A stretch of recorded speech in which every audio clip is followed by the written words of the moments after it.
Rafale യുദ്ധവിമാനങ്ങൾ വാങ്ങാനുള്ള പ്രതിരോധ കരാറിന് അനുമതി. പ്രതിരോധ മന്ത്രി രാജ്നാഥ് സിംഗിന്റെ അധ്യക്ഷതയിൽ ചേർന്ന അക്വിസിഷൻ കൗൺസിലാണ് അംഗീകാരം നൽകിയത്. 3.25 ലക്ഷം കോടി രൂപയുടെ കരാറിനാണ് അംഗീകാരം ലഭിച്ചത്. ചരിത്രത്തിലെ ഏറ്റവും വലിയ പ്രതിരോധ കരാറിനാണ് അംഗീകാരം.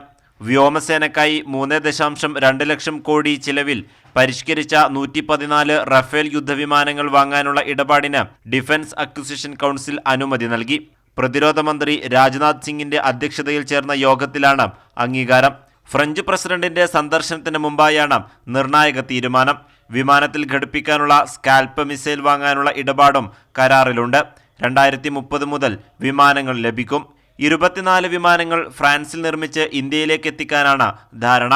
ബാക്കി 90 എണ്ണം DRAL പ്ലാന്റിൽ 60% തദ്ദേശീയമായ ഘടകങ്ങളോടെയാകും നിർമ്മാണം.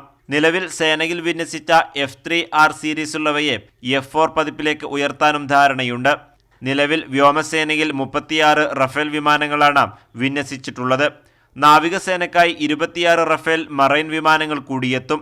ഫെബ്രുവരി 18-ന് ഫ്രഞ്ച് പ്രസിഡന്റ് ഇമ്മാനുവൽ മാക്രോൺ ദില്ലിയിൽ AI ഉച്ചകോടിയിൽ പങ്കെടുക്കാനെത്തുമ്പോഴായിരിക്കും ഔദ്യോഗിക പ്രഖ്യാപനം. കൈരളി ന്യൂസ്, ദില്ലി.